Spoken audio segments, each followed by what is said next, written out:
Modern times, he criticized capitalism without a conscience. And that's what we have now. We have capitalism without a conscience. He showed the common man being fed through gears of the brutal, dehumanizing industrial age. He took on the American right wing of his day, its worst evils: hatred of immigrants, contempt for the truth, greed, and the abuse of power. We are fighting those same evils today in the United Kingdom, across the globe. And we need to be clear: shamelessness is not and will never be a superpower.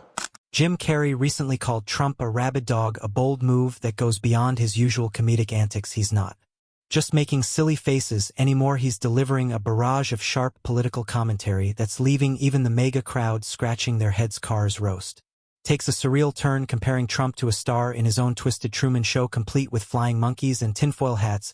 He even joked that Melania should have included rabbit in her "I really don't care" jacket design, which must have stung even worse than spray tan for Trump. But Carr's verbal sparring isn't just limited to animal comparisons. He's taking aim at Trump's golf swings, suggesting that they barely move the ball regardless of one's political stance. Carr's roast hits hard and hilariously, leaving no doubt about his intention to challenge Trump's authority.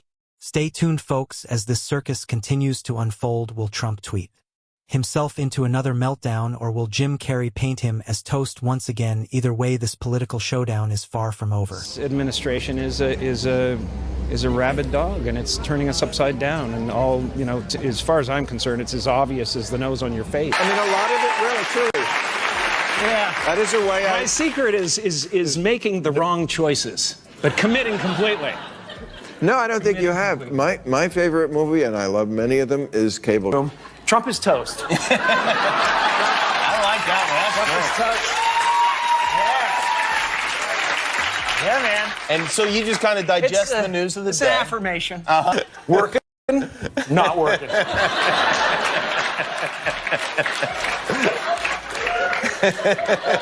Oh, they got you coming and going, man. You know, Carr is not exactly doing out compliments here. He's essentially saying that Trump has been treating America like a personal toy, and let's be honest, the country is in a state of disarray resembling a shoe that's been savagely attacked by a pitbull. Chaos reigns supreme, folks. However, Carr's not just hurling random insults. Oh no, he has a bone to pick with Trump's leadership. According to Jim, the president is not just a bad boy, he's foaming at the mouth with lies. Yikes.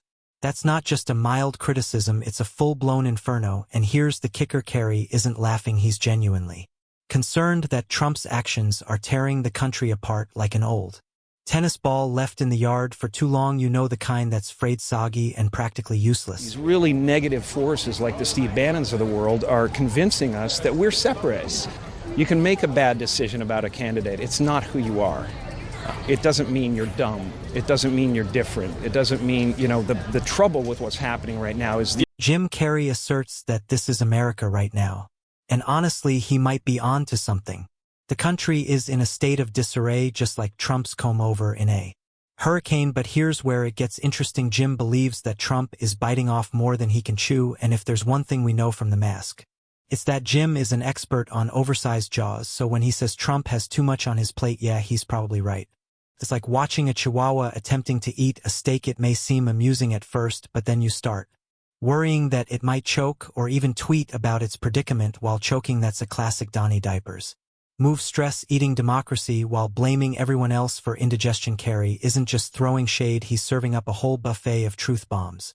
His message: Trump is trying to swallow more than even his biggest ego can handle, and hey, maybe that's exactly what will bring him down: a political beef stake so massive that it clogs his Twitter fingers. But let's be real, this isn't just entertainment, it's a wake-up call that while we may be amused by the absurdities of the circus, the tent is on fire. Jim is calling us out for allowing Trump to distract us with his inane tweets, because when your president spends more time tweeting insults than solving problems, well, that's a serious issue. Hold on tight, folks. If Jim cares right, Trump might just meet his downfall due to his own arrogance and leave behind a nation bewildered by how we ever took him seriously. History won't be kind to him. Perhaps it'll simply Photoshop him into a meme featuring tiny dogs and enormous steaks.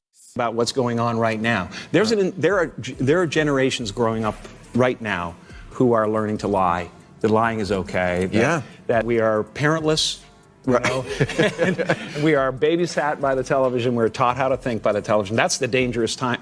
Jim Carrey has gone full Picasso on Trump.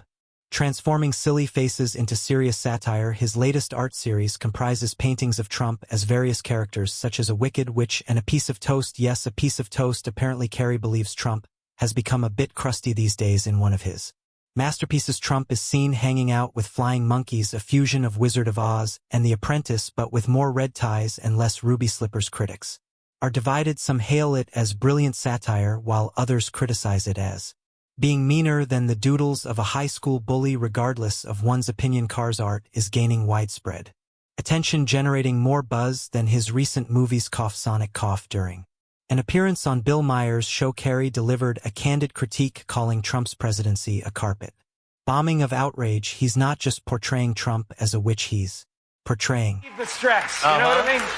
It's a stress reliever. And here we have... That's Space Force. That's the Space Force, yeah. That's the beginning of Space Force. I mean, you try and you try and you give it all. You give it all to her. Carrey's artistic endeavors don't end there. He's also taking aim at Trump's transformation of lying into an Olympic sport. Trump's nose is growing so rapidly that it might poke someone's eye out.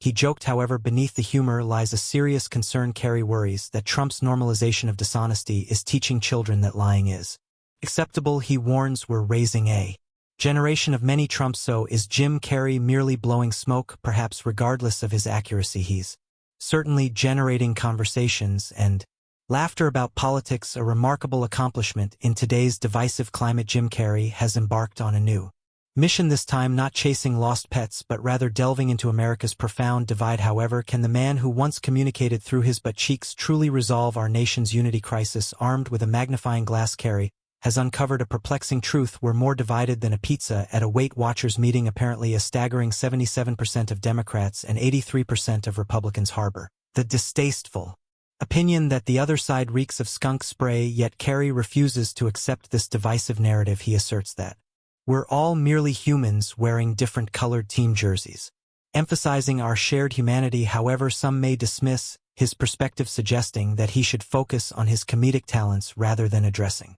complex societal issues. It's worth considering Carr's background. Before achieving Hollywood fame, he struggled financially in Canada and worked as a janitor. This humble experience may give him a deeper understanding of the average American than Gwyneth Paltrow's knowledge of kale smoothies in an era where agreeing with the opposing side feels like betrayal. Into putting ketchup on a Chicago hot dog. If you're a pro-ketchup advocate, you're clearly part of the problem. Carrey advocates for unity. He suggests that we're not as different as we perceive ourselves to be.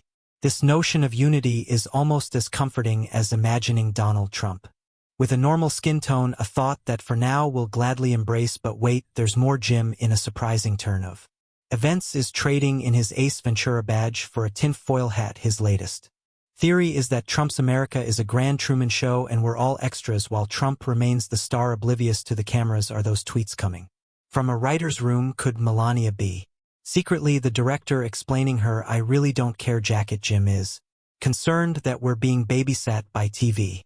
If Fox News is our caretaker, it's neglectful parenting at its worst. Lying has become so commonplace in DC that it's as normal as bad T-Pays. Imagine generations growing up believing pigs can fly. Thanks, Donnie. Jim wants us to break free from this illusion, just like Truman finding his exit door. But where's ours? Is it hidden behind Mount Rushmore? Spoiler alert, there's no hidden Trump face here. We check. Jim encourages us to look beyond the daily drama of Trump's Twitter feed. While we argue over popcorn flavors, the theater is on fire.